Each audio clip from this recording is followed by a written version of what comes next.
요한복음 20장 24절에서 29절입니다. 12제자 중에 하나로서 디두모라 불리는 도마는 예수께서 오셨을 때 함께 있지 아니한지라. 다른 제자들이 그에게 이르되 우리가 주를 보았노라 하니 도마가 이르되 내가 그 손에 못자국을 보며 내 손가락을 그 못자국에 넣으며 내 손을 그 옆구리에 넣어보지 않고는 믿지 아니하겠노라 하니라.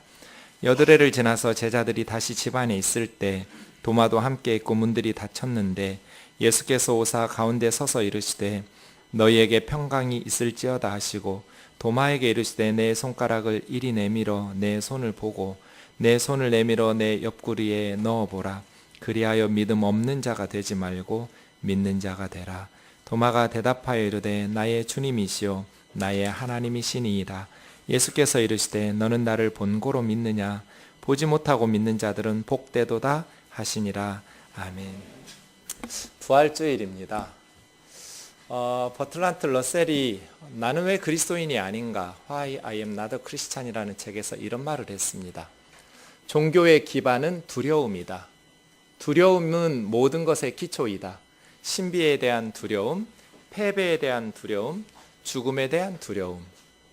나는 기독교인들이 스스로를 비하하며 끔찍한 죄인이니 뭐니 떠들어대는 얘기를 듣고 있노라면 자존심을 가진 사람이 저럴 수 있을까 경멸감까지 든다. 여러분 어떻습니까? 여러분은 왜 예수님을 믿습니까? 우리가 예수님을 믿는 것은 두려움 때문이 아니라 그것이 사실이기 때문입니다. 일제강점기에 가장 용감하게 일본과 싸웠던 사람들은 그리스도인들이었습니다.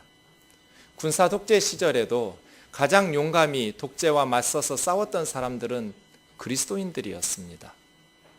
그리스도인들은 두려움 때문에 예수님을 믿는 것이 아니라 그것이 사실이기 때문에 믿습니다.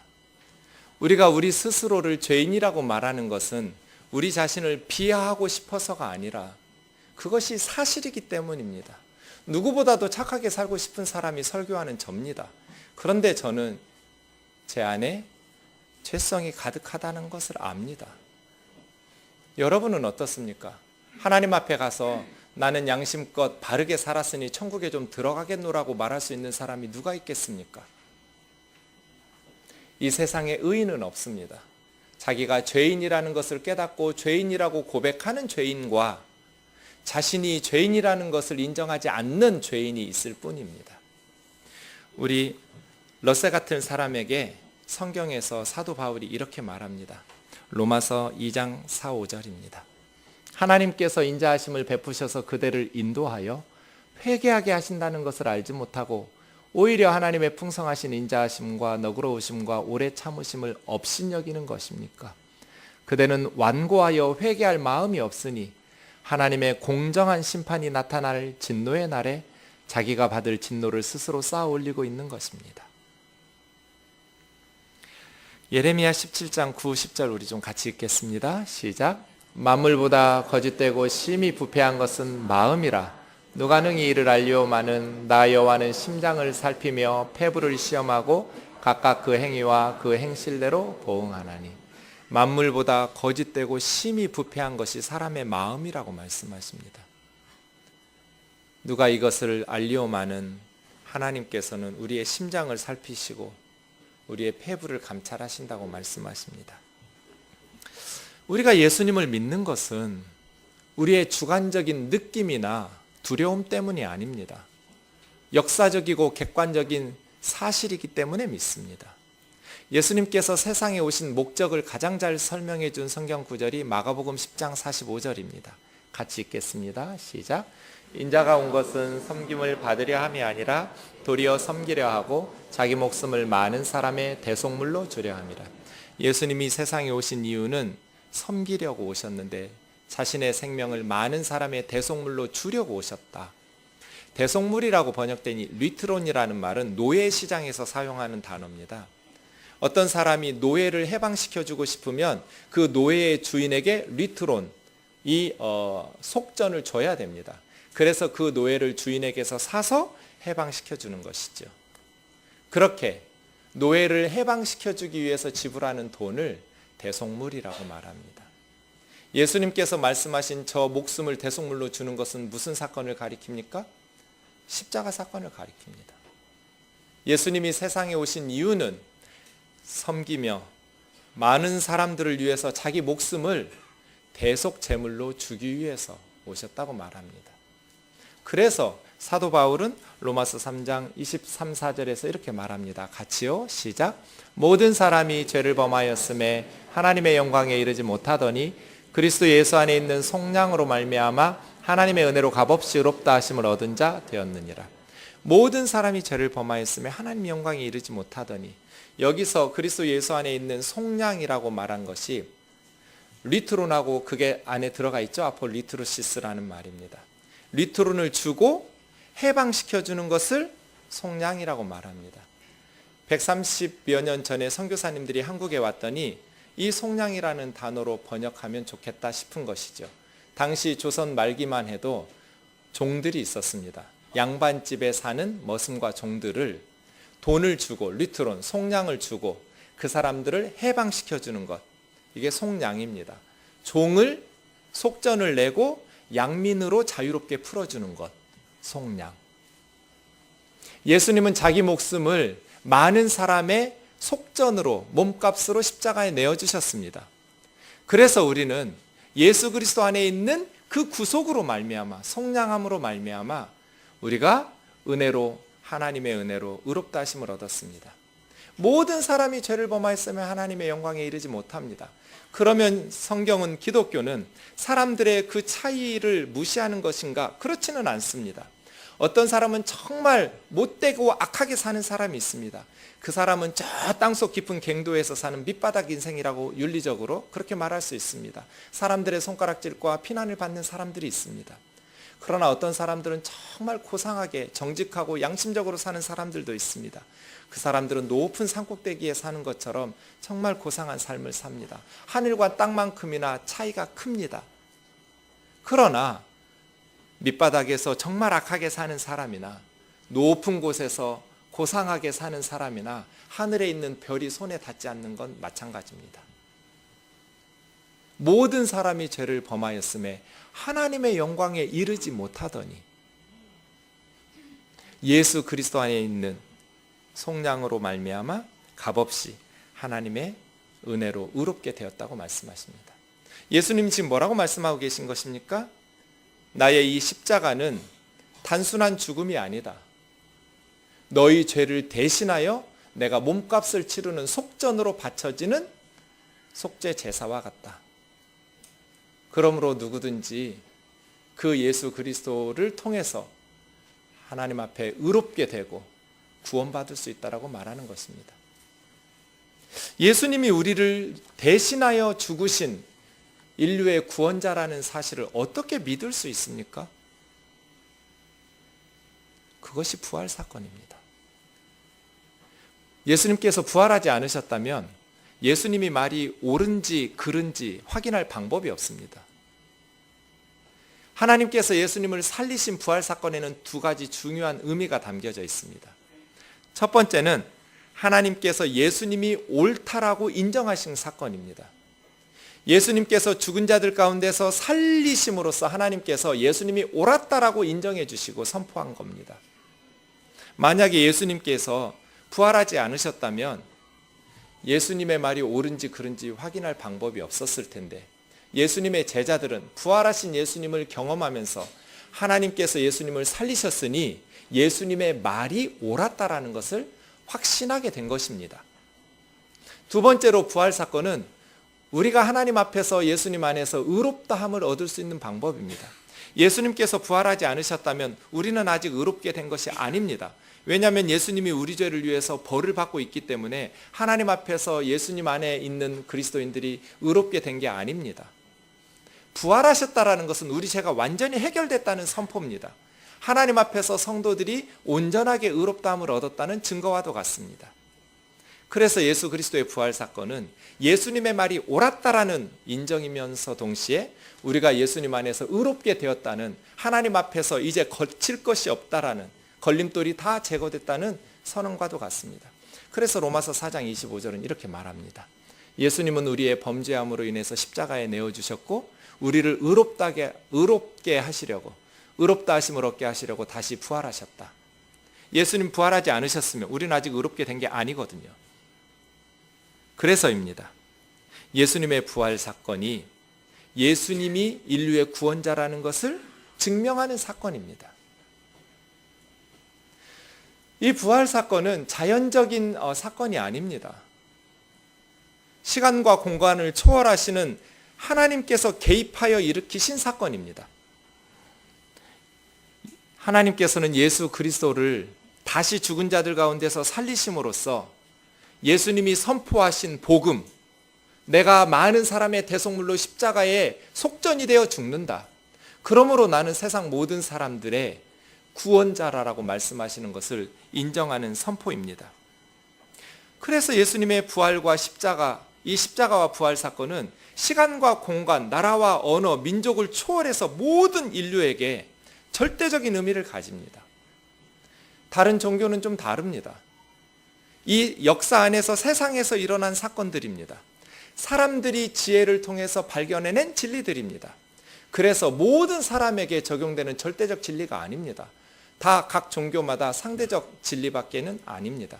그래서 이런 식으로 말합니다. 이 말을 한 사람은 힌두교 인도 철학자인 스와미 비비케난다, 이런 비비케난다라는 사람의 말입니다. 우리 힌두교는 모든 종교를 진리로 받아들인다. 다른 사람을 죄인이라고 부르는 것 자체가 진짜 죄다. 힌두교는 이렇게 말할 수밖에 없습니다. 왜요? 힌두교는 이 역사 안에서 이루어진 사람들의 지혜로 발견한 겁니다. 그러니 자기들이 발견한 이 힌두교의 진리가 절대적 진리라고 주장하지 않습니다. 다른 사람이 발견한 진리도 존중하니까 모든 종교를 진리라고 인정하는 것입니다. 그러나 기독교는 다릅니다. 사람들이 만들어낸, 사람들의 지혜로 이루어낸 진리가 아닙니다. 우주보다도 크신 초월자이신 하나님께서 개입하셔서 부활하신 사건은 시간과 공간을 초월해서 절대적인 의미를 줍니다. 이 부활이야말로 예수님께서 인류의 구원자라고 선포하신 그 예수님의 말씀이 옳다라는 하나님의 승인입니다. 그래서 성경은 이렇게 말합니다. 우리 같이 읽겠습니다. 사도행전 4장 12절입니다. 시작. 다른 이로서는 구원을 받을 수 없나니 천하 사람 중에 구원을 받을 만한 다른 이름을 우리에게 주신 일이 없음이라. 예수님을 믿지 않는 사람들이 이런 구절들 때문에 기독교를 오만하고 독선적이라고 비난합니다. 견딜 수 없을 만큼 분노합니다. 왜 다른 종교를 인정하지 않고? 우리는 다른 종교 인정합니다. 우리보다도 훨씬 착하게 사는 다른 종교인들이 있음을 인정합니다. 그러나 세상 모든 사람들이 죄인이라는 것, 우리뿐 아니라 그들도 인간의 선행이나 의로움을 통해서는, 득도함을 통해서는, 종교적 훈련을 통해서는 하나님의 영광에 이를 수 없는 죄인이라는 것을 인정합니다. 그래서 죄인들을 위해서 예수님이 하나님의 저주와 심판을 받은 속죄 제물로 십자가에 달려 죽으신 구원자라는 것을 우리는 절대적 의미를 가지고 주장합니다. 예수님처럼 말씀하신 분은 없습니다. 예수님처럼 대답하신 분도 없습니다. 예수님처럼 살다가 죽으신 분은 없습니다. 예수님처럼 죽은 자 가운데서 부활하신 분도 없습니다. 예수님은 나쁜 사람을 착한 사람으로 만들려고 오신 게 아닙니다. 만일 나쁘게 사는 사람을 착하게 사는 사람으로 만들려고 하셨다면 다른 종교도 똑같습니다. 다 착하게 살자고 말하는 것입니다. 그러나 예수님이 오신 것은 나쁜 사람을 착한 사람으로 만들려고 오신 것이 아니라 하나님 앞에서 죽은 사람을 살려내려고 오신 것입니다. 하나님 앞에 심판을 받아 죗값을 치러야 될 죽어 마땅한 우리를 살리시려고 예수님께서 오셔서 십자가에 돌아가신 것입니다. 인간은 인간을 구원할 수 없고 인간은 인간을 천국으로 들여보낼 수 없습니다. 왜냐하면 상대적인 의미밖에는 없기 때문입니다. 그러나 초월자이신 하나님께서 예수님을 살리심으로써 예수 그리스도 안에서 이루어진 이 복음은 모든 시간과 공간을 초월한 모든 인류에게 적용하여 구원의 역사들을 능력으로 이루어내는 절대적인 사건이 되었습니다. 그래서입니다. 우리는 예수님을 믿고 하나님의 자녀가 됩니다. 우리 아들이 초등학교 간지 며칠 만에 씩씩거리면서 왔습니다. 야, 너는 학교 간지 며칠이나 됐다고 그렇게 씩씩대면서 오니? 왜? 아빠, 내 짝꿍이 나는 하나님이 진짜라 그러는데 부처님이 진짜래. 그래갖고 담임선생님한테 물어보자 하고 갔더니 아니, 우리 선생님이 둘 다 진짜래. 싸우지 말고 사이좋게 놀래. 어떻게 둘 다 진짜야? 근데 아빠, 부처님이 진짜면 어떡하지? 제가 뭐라고 그랬게요? 부처님이 진짜면 우리는 망한 거다.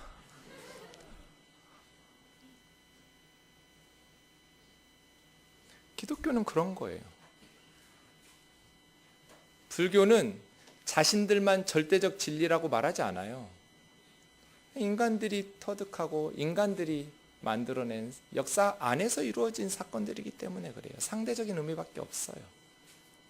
그러나 예수님 안에서 이루신 하나님의 구원은 천하 인간에게 구원을 주실 만한 다른 이름을 주신 일이 없는 사건이에요.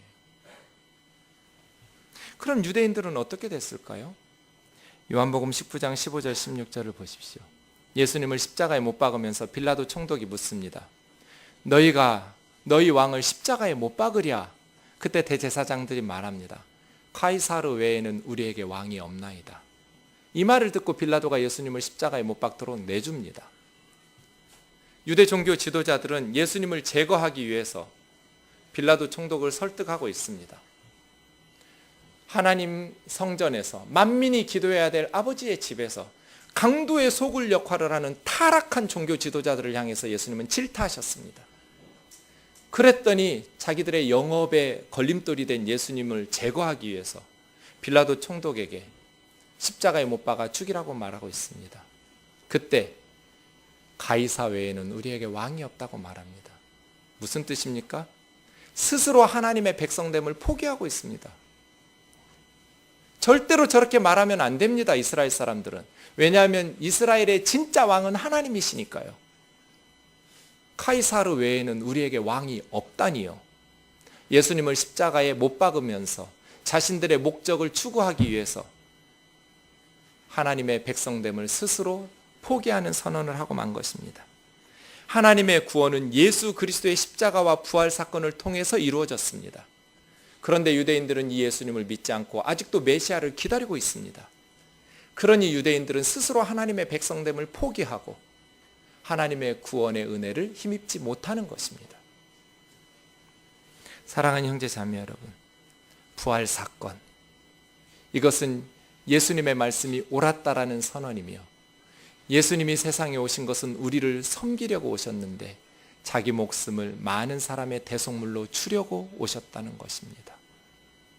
그러면 부활이 사실인지 아닌지 어떻게 합니까? 오케이.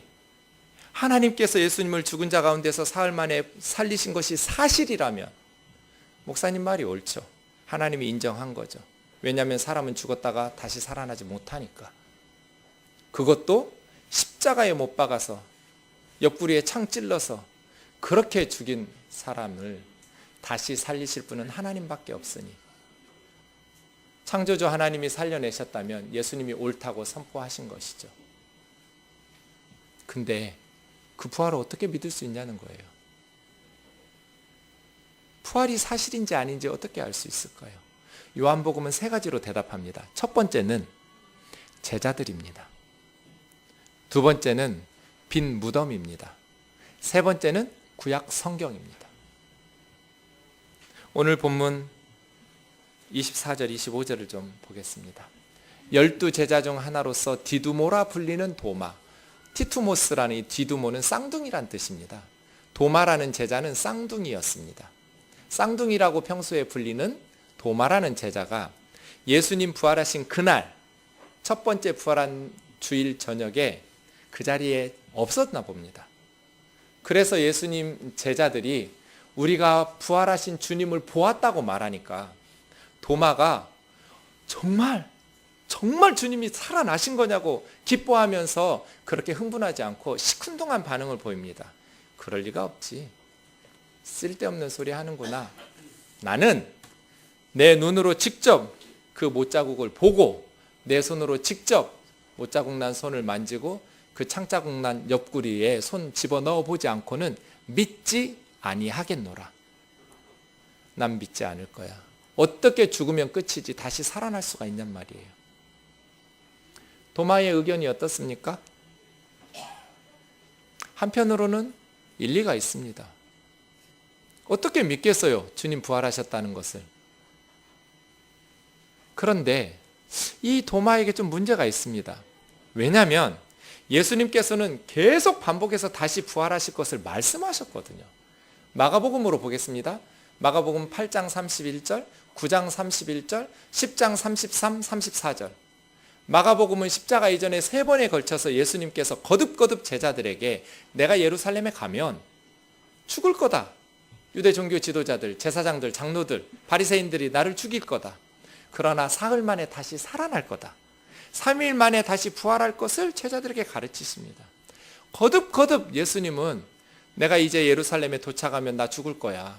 그러나 3일 만에 다시 살아날 거야 라고 제자들에게 가르치셨습니다. 도마도 들었죠. 예수님이 죽으신다는 것, 말씀하신 대로 죽으셨습니다. 그럼 그 다음은요, 혹시 예수님이 말씀하신 것처럼 3일 만에 다시 살아나시지 않을까? 제자들이 보았다는데, 그런 생각을 해야 되는데 도마는 의심하면서 난 절대로 믿지 않을 거야. 나는 믿지 않을 거야. 내 시각으로 그리고 내 촉각으로 확인하기 전까지는 믿을 수 없어 라고 불신앙의 모습을 보입니다. 26, 7절 같이 읽겠습니다. 시작. 여드레를 지나서 제자들이 다시 집안에 있을 때 도마도 함께 있고 문들이 닫혔는데 예수께서 오사 가운데 서서 이르시되 너희에게 평강이 있을지어다 하시고 도마에게 이르시되 내 손가락을 이리 내밀어 내 손을 보고 내 손을 내밀어 내 옆구리에 넣어보라. 그리하여 믿음 없는 자가 되지 말고 믿는 자가 되라. 다시 그 다음 주일이 되었습니다. 여드레가 지나서 제자들이 모여있는데 이제 도마도 그 자리에 있었습니다. 주님이 인사하신 후에 도마를 불렀습니다. 너 일로 와. 내가 말했어 안 했어? 너 진짜 해도 너무한다. 내가 그렇게 얘기하는데 뭐로 알아들었니? 그리고 네 친구들 제자들이 부활한 나를 봤다는데 어쩌면 그렇게 시큰둥한 반응으로 그렇게 의심할 수가 있니? 이 한심한 녀석아. 그렇게 비난하지 않으셨어요. 도마야, 네 손 내밀어서 내 손 만져봐라. 손 내밀어서 내 옆구리에 네 손을 집어넣어봐라. 그리고 믿음 없는 자가 되지 말고 믿는 자가 되라. 사랑하는 형제 자매 여러분, 믿음 없는 자가 되지 말고 믿는 자가 되시기를 주의 이름으로 축원합니다. 예수님이 우리를 위해서 구원하신 그 십자가 사건은 우리의 것으로 삼을 수 있는 게 믿음입니다. 우리하고 상관없는 객관적이고 역사적인 사건이에요. 십자가와 부활이. 근데 그 십자가와 부활이 우리의 것으로 되려면 우리가 믿음으로 그 십자가와 부활의 사건을 받아들여야 돼요. 그 복음을 받아들이는 것, 그것이 영접하는 것, 믿음이에요.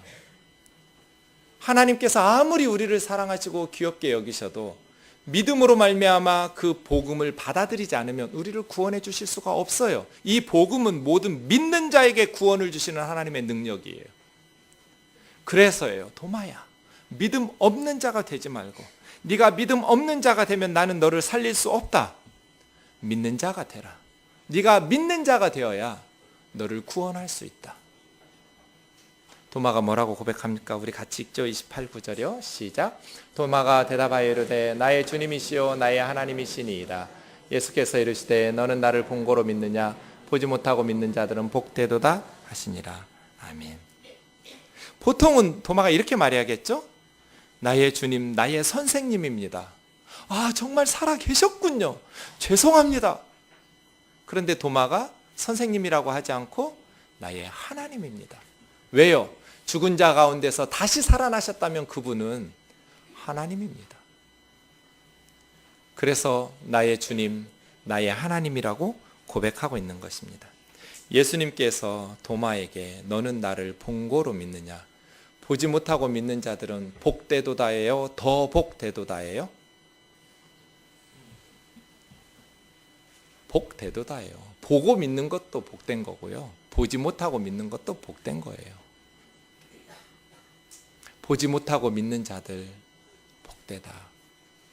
우리들이죠. 장차 제자들을 통해서 예수님 보지 못했지만, 부활하신 주님 보지 못했지만 믿는 자들이 복되도다. 왜 복이 있을까요? 그들을 구원하여서 죄사함 받고 하나님의 자녀로 천국 백성 삼아 주실 테니까 복되는 거죠.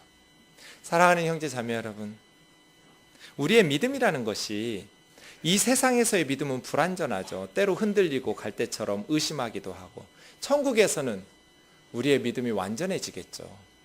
그때는 믿음이 필요 없을지도 몰라요. 직접 우리 눈으로 볼 테니까.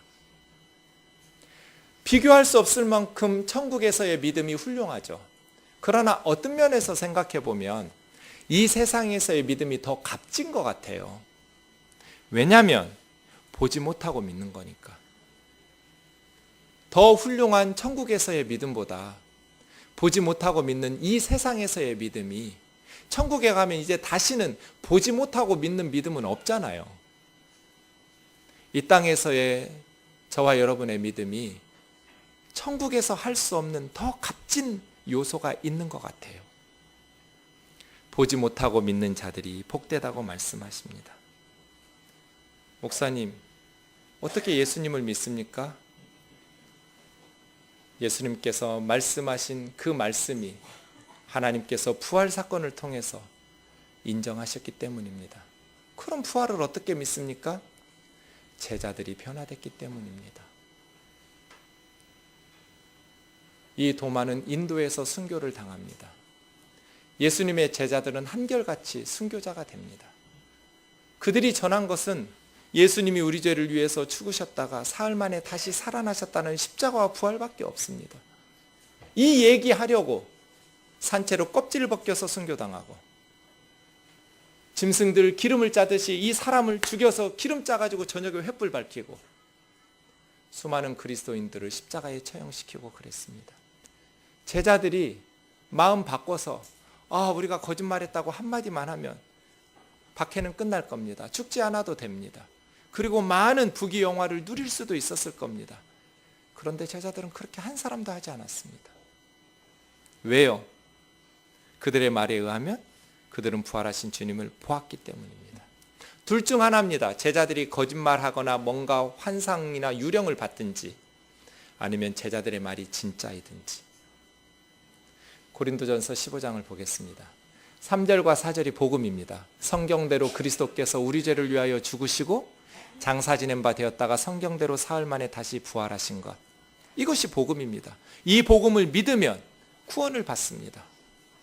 그런데 예수님이 부활하셨다는 것을 어떻게 믿을 수 있어? 라는 질문에 대해서 바울은 설명하려고 하지 않습니다. 그냥 부활의 증인들을 열거합니다. 게바 베드로에게 보이시고, 부활하신 주님이 12제자에게 500의 형제에게 동시에 보이셨는데, 고린도전서를 쓸 때 지금까지 반 이상은 살아있고, 부활하신 주님을 보았던 사람들 중에 어떤 이들은 잠들어 죽었고, 또 야고보, 예수님의 동생들이 복음서에 의하면 예수님 믿지 않았습니다. 그런데 사도행전에서부터 어머니와 함께 성령을 받고 순교를 당합니다. 그게 야고보입니다. 야고보서의 저자, 예수님의 친동생입니다. 유다서를 썼던 유다도 예수님의 친동생입니다. 예수님의 동생들이 믿음을 가질 수 있었던 것은 부활하신 주님이 나타나셨기 때문입니다. 그 외에 모든 사도에게와 맨 마지막에 만삭되지 못해서 그냥 유산돼서 사람으로 태어나지 않은 것 같은 나 바울에게도 부활하신 주님이 나타나셨다. 그래서 나는 주님의 부활을 전한다는 것입니다. 바울이라는 사람은 무식한 사람이 아닙니다. 바리새파 출신의 율법학자입니다. 지식인입니다. 바울은 예수님 믿는 사람들을 박해하고 다니던 사람들입니다. 그런데 그 바울이 목숨 걸고 순교하는 날까지 복음을 전하는 선교사가 됐습니다. 어떻게 사람이 이렇게 180도 바뀌었을까요? 자기들이 박해하던 기독교인들을 다시 증거하면서 전도하는 선교사로 변했습니다. 바울의 말은 다마스커스에 가다가 그것도 박해하러 예수 믿는 사람들을 잡으러 갔는데 부활하신 주님을 만났다는 것 아닙니까? 둘 중 하나입니다. 거짓말이든지 참말이든지. 아무리 뜯어봐도 예수님의 제자들이 거짓말해야 될 이유가 없습니다. 바울이 거짓말해야 될 이유가 하나도 없어요. 저 말이 거짓말이라고 생각이 안 들어요. 만약에 우리가 속았다면 예수님 제자들에게 속은 거거든요. 그런데 예수님의 제자들은 예수님의 부활을 전하면서 순교당했어요. 자기들이 지어낸 거짓말을 위해서 자기와 사랑하는 가족과 또 세상 많은 사람들이 함께 순교당할 가능성이 몇 %나 될까요? 제로입니다. 제자들은 말합니다. 우리는 유령을 본 것이 아니라고. 예수님과 함께 구운 생선을 먹고 함께 음식을 먹었다고. 그들이 죄 없는 우리 예수님을 십자가에 못 박아 죽였지만 하나님께서 다시 살리셨고 우리가 그 부활의 증인이라고. 300년 이상 동안 로마 제국은 예수님을 믿는 사람들을 박해하고 죽였습니다. 네로는 로마시에 불을 질렀습니다. 4분의 3이 전소했습니다. 희생양이 필요했고 네로 황제는 예수 믿는 사람들이 불질렀다고 꾸며댔습니다. 로마 사람들이 그리스도인들을 박해하기 시작했습니다. 처음에는 화재 때문이었는데 나중에 불얘기는 사라져버리고 이제 예수 믿는 사람들에 대한 혐오심만 자극해서 예수 믿는 사람들을 많이 죽였습니다. 초대교회에서 예수님을 믿으면 죽습니다. 제자들은 세상 사람들을 얼마나 미워했길래 함께 죽자고 그렇게 같이 예수님을 믿고 순교 당했을까요? 제자들이 거짓말할 가능성 제로입니다. 그래서 저는 예수님을 믿습니다. 겁쟁이 제자들입니다. 두려워서 문 꼭꼭 걸어 잠그고 숨어 있었던 그들이 어떤 박해와 순교로도 변화시킬 수 없는, 설득시키고 협박해도 굴하지 않고 목숨을 바치는, 누구도 무너뜨릴 수 없는 그러한 집단으로 변해버렸습니다. 도대체 무엇이 이 겁쟁이들을 무엇으로도 막을 수 없는 집단으로 변화시켰을까요? 제자들은 부활이라고 말합니다. 이것이 첫 번째 증거입니다. 저는 바울이 거짓말할 수 없는 상황이라고 봅니다. 왜요? 바울은 구약을 꿰뚫고 있는 율법학자입니다. 바리새파 출신입니다. 그가 부활하신 주님을 만나고 보니 구약 성경의 메시아에 대한 예언들이 하나도 틀림없이 다 일치되는 거예요.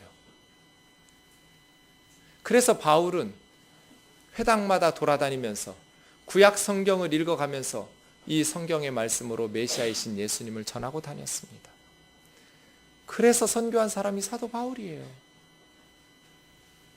두 번째, 예수님의 부활의 증거는 빈 무덤입니다. 요한복음 20장 6절에서 8절을 보십시오. 새벽에 여인들이 무덤으로 나갔습니다. 예수님의 시신을 수습하러 향품을 들고 갔습니다. 그런데 예수님의 제자들 함께 가주지를 않으니까 가서 체포당하고 위험해질까 봐 숨어있는 제자들을 두고 가다 보니 누가 우리를 위해서 그 큰 무덤의 돌문을 열어줄까 염려하면서 갔더니 돌무덤이 열려 있습니다. 여인들이 제자들에게 달려와서 누군가 우리 예수님을 시신을 도둑질해 갔다고 말했습니다. 시체를 훔쳐가지 않으려면 뭐하러 돌문을 열겠습니까? 그래서 베드로와 요한이 달리기 시작합니다. 요한이 걸음이 더 빨랐습니다. 무덤에 먼저 도착했는데 구부려서 무덤 안을 들여다보고 들어가지는 않았습니다. 좀 있으니 베드로가 도착해서 베드로는 망설임 없이 무덤 안으로 들어갔습니다. 들어가 보니 예수님의 시신은 없고 예수님의 시신을 쌓았던 세마포와 수건이 그대로 있었습니다. 그때야 요한이 따라 들어가서 무덤에서 예수님의 누웠던 모습을 보고 믿었습니다. 뭘 믿었을까요? 예수님이 부활하신 것을 믿었습니다. 어떻게 요한은 예수님이 부활하신 것을 믿었을까요? 그 무덤의 증거입니다. 누군가가 예수님의 시체를 훔쳐갔다면 세마포와 수건을 가진 채로 훔쳐갔을 겁니다. 아니면 찢어서 풀어 헤치거나 그렇게 훔쳐갔을 겁니다. 로마 제국에서 도굴 하는, 무덤을 훼손하는 건 사형입니다. 망자에 대한 예의를 매우 중시하던 사회입니다. 그러니 누가 이렇게 급박한 때 이걸 다 풀어놓고 가겠습니까? 예수님이 부활하셨구나. 그대로 떠셨구나. 요한이 보고 믿었습니다. 마태복음 28장 11절에서 15절에 보면 유대 종교 지도자들이 고민을 합니다. 군병들이 와서 무덤 문 열리고 시체는 없어졌다고 보고했기 때문입니다. 그래서 무덤을 지키던 사람들에게 많은 돈을 주면서 제자들이 밤에 와서 훔쳐갔다고 소문을 퍼뜨리자고 했습니다. 예수님의 제자들이 예수님의 부활을 전하고 다녔습니다. 유대 종교 지도자들이 거짓말이라고, 쟤들이 밤에 시체를 훔쳐가고 지금 부활했다고 거짓말하는 거라고. 제자들이 뭐라고 했겠습니까? 너희들이 지키고 있지 않았느냐고. 그때 유대 종교 지도자들은 우리가 안 지켰다고 말하지 않고 우리가 깊이 잠들었다더라. 아니 그럼 그 큰 돌문을 열고 훔쳐갈 때까지 깨지 않았느냐고. 깊이 잠들어서 새벽에 몰랐다고. 그럼 우리가 훔쳐가면 얼른 시간도 없는데 들키기 전에 통째로 들고 갔지 예수님의 세마포와 수건은 왜 두고 갔겠냐고. 몰라, 너희들이 변태인가 보지. 말이 안 되지 않느냐. 부활하신 주님은 우리가 보았다. 주님은 너희 손에 의해서 구약의 선지자들이 말씀하신 것처럼 우리 죄를 위해서 죽으셨고 우리 죄값을 대신해서 자기 목숨을 바치셨고 하나님께서 다시 살리심으로써 예수님의 말이 옳았다라는 것을 인정하셨다. 아니야, 너희들이 시체를 훔쳐가고 거짓말하는 거야. 그럼 제자들은 어떻게 하는 것이 됩니까? 예수님의 시체를 훔쳐가고 어디다가 몰래 찾을 수 없는 곳에 숨겨놓은 후에 예수님이 다시 부활했다고 거짓말하면서 목숨 바쳐 죽었습니까? 이럴 가능성이 몇 퍼센트나 될까요? 자기들이 시체를 훔쳐놓고 거짓말로 부활했다고 떠들어가면서 눈에 넣어도 아프지 않은 가족들과 함께 죽는 사람도 있습니까? 그럴 가능성은 제로입니다. 유대 종교 지도자들이 급증하는 기독교인들의 이 예수 운동을 막을 수 있는 간단한 방법은 무덤입니다. 예수 부활 안 했다. 시체를 봐라. 그런데 무덤이 비어버렸습니다. 예수님의 시신을 드러내면서 하루에 3,000명, 5,000명씩 세례받는 이 예수 운동을 막을 수가 없었습니다. 빈 무덤. 제자들은 그것을 보고 예수님을 믿었습니다. 그리고 자신들의 생명을 포장지 삼아서 우리에게 선물을 전달한 것이 복음입니다. 우리 예수 믿고 함께 천국 백성 삼게 하려고 예수님의 제자들은 순교당했습니다. 마지막 세 번째는 성경입니다. 요한복음 20장 9절에 보면 예수님의 제자들이 성경에 예수님이 부활하셔야 된다라는 말씀을 몰랐다고 기록하고 있습니다. 그러니까 제자들은 성경의 예언을 알아서 부활하실 것을 기대한 것이 아닙니다. 성경은 몰랐지만 부활하신 사건을 경험한 후에 성경을 보니 써 있었습니다. 누가복음에 보면 부활하신 주님께서 엠마오로 가는 두 제자들에게 성경을 깨우쳐 주시면서 십자가와 부활을 가르쳐 주실 때 엠마오의 두 제자가 가슴이 뜨거워져서 다시 예루살렘으로 돌아왔습니다. 성경, 그것은 예수님의 부활 사건을 증언하는, 예수님의 구원 사건을 증언하는 결정적 증거 중에 하나입니다.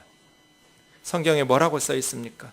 이것을 말하려고 하면 밤새도록 설교해도 시간이 부족합니다. 너무나 많은 구약 성경이 예수님을 예언하고 있기 때문에 그렇습니다. 이사야 53장 5, 6절을 우리 같이 읽겠습니다. 시작. 그가 찔림은 우리의 허물 때문이요 그가 상함은 우리의 죄악 때문이라. 그가 징계를 받음으로 우리는 평화를 누리고 그가 채찍에 맞음으로 우리는 나음을 받았도다. 우리는 다 양 같아서 그릇 행하여 각기 제 길로 갔거늘 여호와께서는 우리 모두의 죄악을 그에게 담당시키.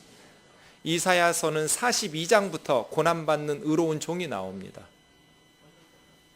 고난받는 하나님의 종이 구원받은 하나님의 백성들을 대신해서 고난을 받습니다. 그가 찔림은 우리의 허물 때문이고 그가 상함은 우리의 죄악 때문이다. 그가 징계를 받음으로 우리가 평화를 누리고 그가 채찍에 맞음으로 우리가 나음을 입었도다. 우리는 다 양 같아서 각기 제 길로 행하면서 죄짓고 살았는데 하나님께서는 우리 모두의 죄악을 하나님의 어린 양, 고난받는 의로운 종에게 담당시키셨다.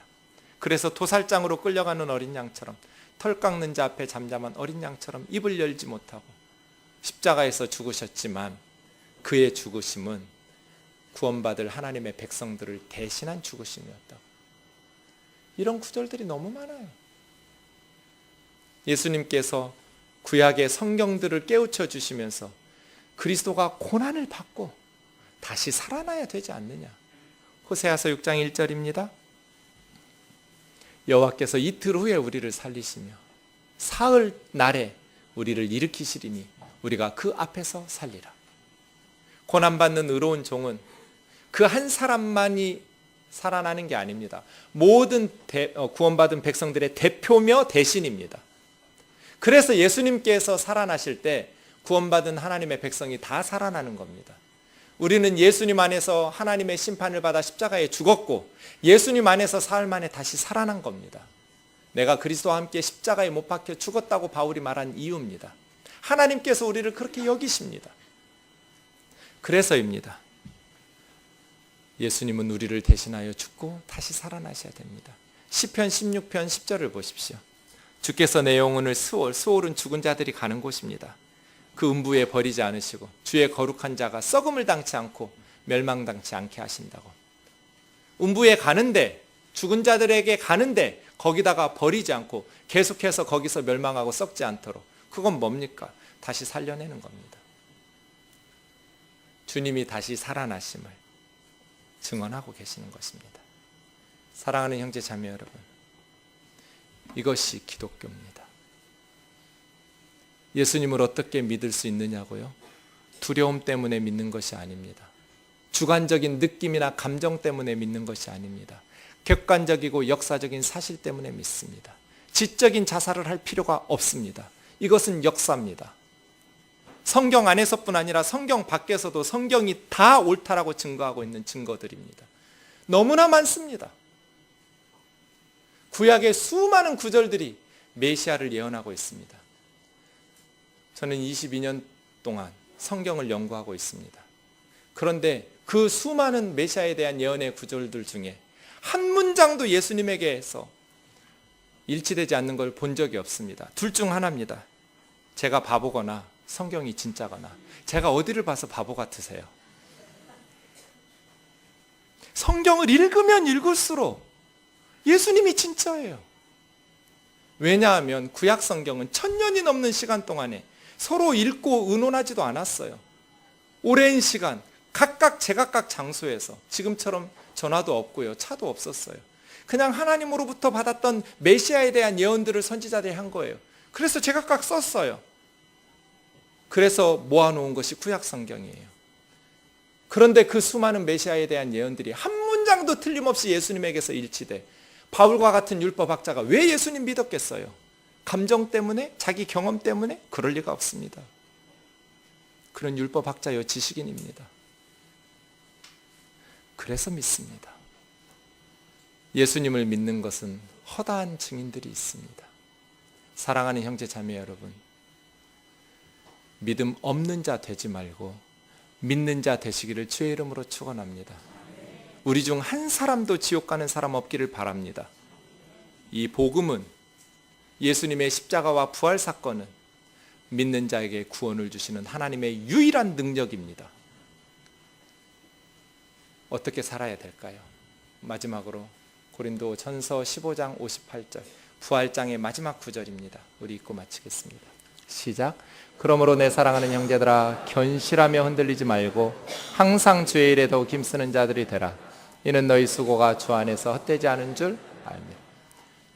그러므로 사랑하는 형제들아, 견고하며 흔들리지 말고 믿음에 굳게 서 있어서 어떤 박해 속에서도, 어떤 세상의 유혹 속에서도 흔들리지 말고 항상 주의 일에 더욱 힘쓰는 자들이 되라.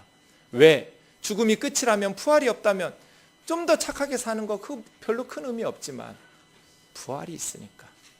너희 수고가 주 안에서 결코 헛되지 않는 줄 알기 때문에. 니체가 말했습니다. 나는 그리스도인들이 천국이 있는 것처럼 살아준다면 예수 믿을 것 같다.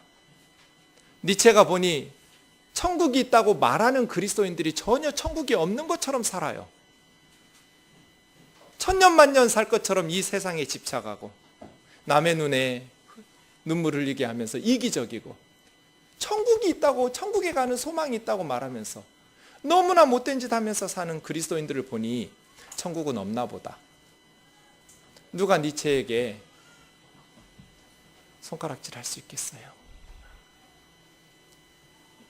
다 살아야죠. 그런데 굳이 한 사람이 죽어야 된다면 교회 다니는 사람이 죽어야 돼요? 절에 다니는 사람이 죽어야 돼요? 둘 다 살아야 돼요. 근데 굳이 하나가 죽어야 돼요. 그럼 교회 다니는 사람이 죽어야 돼요? 절에 다니는 사람이 죽어야 돼요? 절에 다니는 사람이 죽어야 돼요? 교회 다니는 사람이 죽어야 돼요. 왜요? 우리는 천국에 갈 거니까. 내가 죽을 테니까 너도 예수님 믿고 나 따라와. 나는 두려움이 없어. 그게 정상 아니에요? 하나님 믿으니까 우리가 복 더 많이 받고 세상에서 더 많은 것, 좋은 것 다 가져야 되고 그래야 돼요? 그게 믿음이에요? 아닙니다. 항상 주의 일에 더욱 힘쓰라는 것은 세상 사람들을 그렇게 소중히 여기고 사랑하고 희생하고 십자가를 지고 주의 뒤를 따르란 뜻입니다. 우리 삶 어떻게 살아야 될까요? 부활의 주님을 믿고 우리가 부활절 예배를 바르게 드렸다면 이 땅에서 살다가 영원히 무덤에서 끝날 인생처럼 살지 않을 겁니다. 그런 무덤 속에 시체처럼 살지 않을 겁니다. 무덤 문을 팍 차고 나오신 예수님처럼 우리도 세상에서 부활의 주님의 제자답게 살 겁니다. 누구보다 먼저 희생할 것이고 누구보다 먼저 사람들을 소중히 여기면서 예수 그리스도의 복음을 위해서 주의 일에 더욱 힘쓸 것입니다. 지난주에 메일 하나를 받았는데 위험한 나라 선교지에 간 한 자매가 정말 복음을 위해서 선교하는데 하루에 서너 시간씩밖에 기도를 못하니 목사님 5시간씩 기도할 수 있도록 기도해달라고. 날마다 서너 시간씩은 기도하고 있다고. 그런데 내가 보니 내가 5시간은 해야 될 것 같다고. 제가 너무 부끄러웠어요. 저는 5시간씩 기도 못하거든요. 날마다 5시간씩 기도해야 된다는 생각도 해본 적도 없어요. 그런데 내가 이렇게 살다가 주님 앞에 가도 될까? 그런 부끄러움이 느껴졌어요. 이 젊은 아이는 예수 믿은 지 몇 년 되지도 않았는데 이 복음을 위해서 저렇게 몸부림치면서 하루하루를 값지게 살아내고 있는데 나는 무엇을 위해서 사는가? 사랑하는 형제 자매 여러분, 주의 일에 더욱 힘쓰는 자들이 되시기를 주의 이름으로 축원합니다.